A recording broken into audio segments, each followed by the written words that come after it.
정의를 지키는 아름다운 변호사 유한별이 이게 법적으로 어떻게 되는 걸까 궁금할 때 여러분 저희와 함께 하시면 됩니다. 잘 먹고 잘 사는 법, 민주사회를 위한 변호사 모임 유한별 변호사와 함께 하겠습니다. 어서 오세요. 안녕하세요. 네, 새해 복 많이 받으세요. 새해 복 많이 받으세요. 네, 자 말의 해가 시작이 됐는데요. 또 우리 변호사님 올해 바라는 점 어떤 게 있는지 한번 들어볼까요?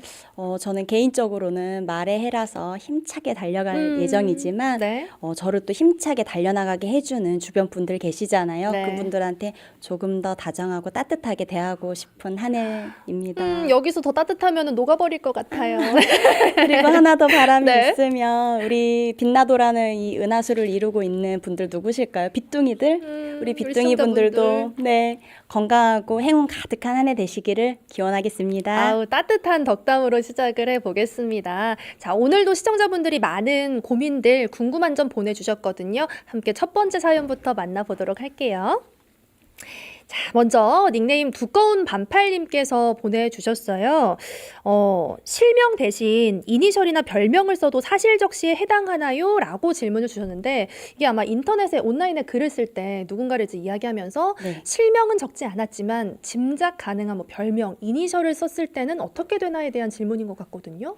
네, 이거는 뭐 딱 잘라서 된다, 안 된다 말씀드릴 수는 없고 특정이 가능한지 여부에 따라서 달라집니다. 그래서 단순히 뭐 이니셜이나 뭐 그 별명만 가지고 특정이 가능하다 아니면 그 외에 다른 정보들이 있잖아요. 네. 뭐 일정 커뮤니티 안에서 활동하는 사람이라든지 뭐 일정 채팅방 안에서 활동하는 분들 같은 경우에는 특정 뭐 별명이나 닉네임 같은 거 사용하시는데 그 부분이 그 공유하는 사람들 사이에서라도 누구인지 짐작할 수 있다고 하면 당연히 이제 명예훼손의 객체가 되는 것이고요. 예. 뭐 예를 들면 상황에 따라 좀 달라질 수도 있어요. 제가 이 방송하는 분들 사이에서 이야기를 하면서 뭐 실명을 거론하진 않아요. 그런데 빛나핑이 빛나핑이 이랬대 이렇게 얘기를 하면 누구를 생각할까요? 네, 그렇죠. 네. 그래서 실명이 아니라고 하더라도 누구나 짐작할 수 있다. 그런 네. 경우에는 되는데 또 어떤 경우에는 또 다수인이 특정되는 경우에는 또 해당이 안 됩니다. 우리 또 지역에서 다들 조금 그런 비하 발언 많이 네. 이제 인터넷상에서 많이 있잖아요. 전라도 뭐 특정 생선을 이제 맞아요. 넣어서 예, 예. 그런 경우에는 되게 안타깝긴 하지만 다수인이기 때문에 특정이 불가능하기 때문에 그런 별명 비하하는 별명에 대해서는 또 처벌을 하기가 어렵습니다. 아, 그 부분은 좀 안타깝긴 하네요. 너무 안타깝죠. 비하는 분명 맞는데도 불구하고 네. 특정될 수 있느냐 그리고 개인이냐 다수냐가 조금 중요할 것 같네요. 네, 그렇습니다. 알겠습니다. 다음 사연으로 넘어가 보도록 하겠습니다. 자, 다음 사연은 흑수저 돼지맹수 꿀님께서 보내주셨고요.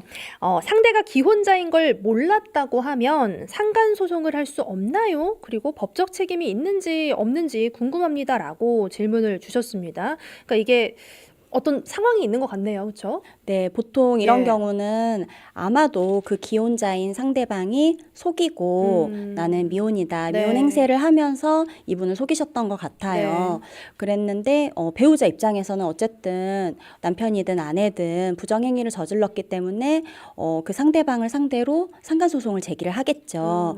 그랬을 때 핵심은 그거예요. 이제 상간을 했다고 이제 주장하는 그 상대방이 이 혼인 사실을 알았는지 여부, 그 다음에 부정행위가 있었는지 여부인데 여기에선 지금 부정행위 자체는 있었던 것 같고 본인은 몰랐다고 주장하는 상황인 것 같은데 주장만으로는 어렵고 이를 입증할 수 있는 증거가 필요해요. 네. 왜냐하면 이 부분에 대해서는 피고인 상간자가 나는 몰랐다는 사실을 적극적으로 입증해야만 책임에서 벗어날 수 있거든요. 네.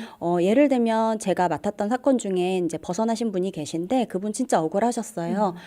상대방 여성이 예. 혼인 중인 여성이었는데 나는 이제 아가씨다.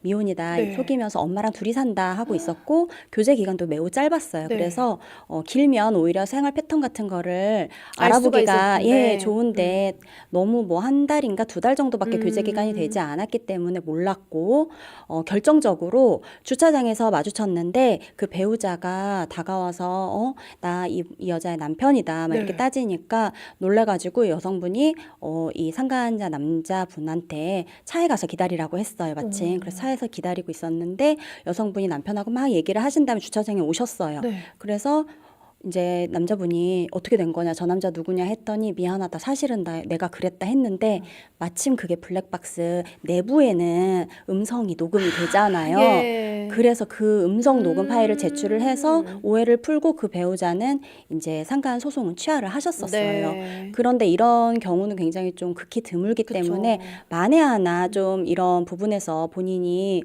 오해를 받고 계신다 하면 적극적으로 교제하는 그 기혼자에게 좀 다그치시고 예. 따지시고 뭐 메시지라든지 통화라든지 하셔서 왜 나를 증거를 속였냐. 남겨야 하는군요. 네, 내가 속았다는 증거를 적극적으로 남기시고 무엇보다 중요한 거는 즉시 교제를 끊으셔야 됩니다. 아, 그쵸. 그 이후에도 교제가 지속됐다 하면 네. 그 전에는 몰랐다고 하더라도 그 이후부터는 분명히 본인이 잘못하는 게 되기 때문에 그 부분은 주의를 하셔야 될 것 같아요. 그러면 또 궁금해지는 게 속인 기혼자, 그러니까 나는 기혼이 아니다라고 네. 속인 사람에게 책임을 물을 수 있는 방법은 없나요? 이 부분 또 가장 답답해하시는 부분인데 네. 과거에는 혼인빙자 간음죄라는 형법상 죄가 있었습니다. 그래서 그 죄로 고소를 해서 그분을 처벌받게 할 수가 있는데 네. 현재 그 죄는 사라졌기 때문에 혼인빙자 간음죄로 고소할 수는 없고 다만 민사적으로 위자료 청구가 가능한데요. 근거는 성적 자기 결정권을 침해했다는 겁니다. 내가 만약 상대방이 기혼이라고 했다면 부정행위를 저지르지 않았을 텐데 미혼인 것을 전제로 해서 좋은 만남을 가졌잖아요. 그랬기 때문에 나는 속아서 네. 넘어간 거기 때문에 나의 성적 자기 결정권을 아. 침해했다는 이유로 위자료 청구가 가능합니다. 네, 알겠습니다. 두 번째 사연까지 살펴봤고요. 이번에는 또 직접 담당하셨던 사건 중에 소개해 주신다고요? 네, 이거 좀 제가 최근에 맡았던 사건인데요. 많이 안타깝기도 하고 시청자분들 많이 아셔야 될 것 같아서 네. 말씀드려요. 그 귀농하신 분들이나 아니면 농민들이나 아니면 은퇴하신 분들 위주로 대상으로 해서 사기를 시키는 건데 네. 스마트팜 사기예요. 아. 스마트팜을 이제 자동화 시설이 되어 있기 때문에 누구나 쉽게 접근해서 경영을 할 수가 있잖아요. 높은 수익을 얻을 수 있다 이렇게 속이는 거죠. 그렇죠. 예. 그래서 근데 실질은 뭐냐? 시설을 팔아요. 시설을 비싸게 팔도록 계약을 해서 원래 예를 들면 뭐 4천만 원, 5천만 원짜리 시설을 1억 넘게 팔아서 이 시설을 사가면 우리가 전량 수매해 주겠다.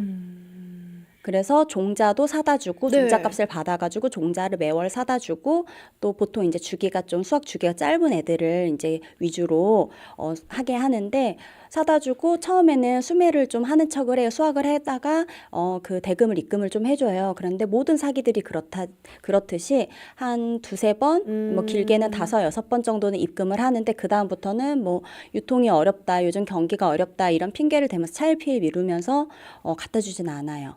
돈은 갖다 주지 않는데 너무 놀라운 것은 네. 종자는 매월 또 갖다 줘요. 종자 대금은 매월 입금을 받아가지고 갖다 주면서 계속 키우게 하는데 목표가 뭐냐? 네. 결국 그 수확하는 날에 맞춰서 새로운 사람들을 막 데리고 와서 보여주는 거예요. 말하자면 홍보죠. 살아있는 네. 홍보 케이스를 그리고 만들어서 또 사기를 치는 거예요? 그래서 이게 네. 굉장히 나쁜 일인 게 이 피해자분들이 우리가 또 새로운 피해자를 양산하는데 한 그 기여를 했다 이런 마음에 그 죄책감이 또 네. 너무 크시더라고요. 본인들 네. 잘못은 전혀 아닌데. 그쵸, 속은 건데요. 네, 그래서 이런 부분에 대해서 또 사기로 다퉈야 되는데 이거를 좀 잘못했다가는 잘못 대응했다가는 그냥 민사상 채무불이행 아니냐 그쪽에서 그렇게 주장을 할 거예요. 우리는 노력을 했지만 경영상 어려움이 있어서 대금을 지급하지 못한 네네. 거다 하는 건데 사기라는 것은 처음부터 대금을 지급하지 않을 의사를 가지고 기망을 했어야 된다는 건데 지금 이 케이스에서는 다행히 우리에게 대금을 지급하지 못하는 상황에서도 마치 잘 되는 것처럼 기망을 해서 새로운 또 그 투자자들을 모집을 하게 된 거잖아요. 그랬기 때문에 그런 기망의 고의 같은 게 좀 입증이 되어가지고 좀 잘 해결을 할 수 있는 그런 사안이라고 봅니다. 그래서 좀 말씀드리고 싶은 것은 뭐 하이 리스크 하이 리턴이라고 하잖아요. 네. 저는 반대로 생각해요. 하이 리턴 하이 리스크다. 그래서 이 사건 같은 경우에 본질이 뭐였냐면 1,000만 원을 종자비로 우리가 납입을 해서 종자를 받아다가 한 달 정도 키우면 버섯을 키우면 이게 자라서 가져가는데 1,000만 원에 대한 대가로 3,000만 원이 주어져요. 그러면 내가 종자비 1,000만 원, 인건비 등 뭐 제반 비용 1,000만 원을 털어내더라도 나에게 1,000만 원이 남잖아요. 네. 월 1,000만 원의 수익이 얼마나 크게 그쵸, 느껴져요. 사람 달콤하게 입장에서는. 들리죠. 예. 그런데 그런 일은 없습니다, 여러분. 그래서 그런 그 과대 광고, 그다음에 내가 잘 알지 못하는 분야 이런 거에 너무 덜컥 속지 마시고 좀 본인의 재산이나 네. 퇴직금 꼭 지키셨으면 좋겠습니다. 믿음을 이용한 사기는 정말 나쁜 것 같아요. 맞습니다. 선량한 분들이 피해를 입지 않기를 바라겠습니다.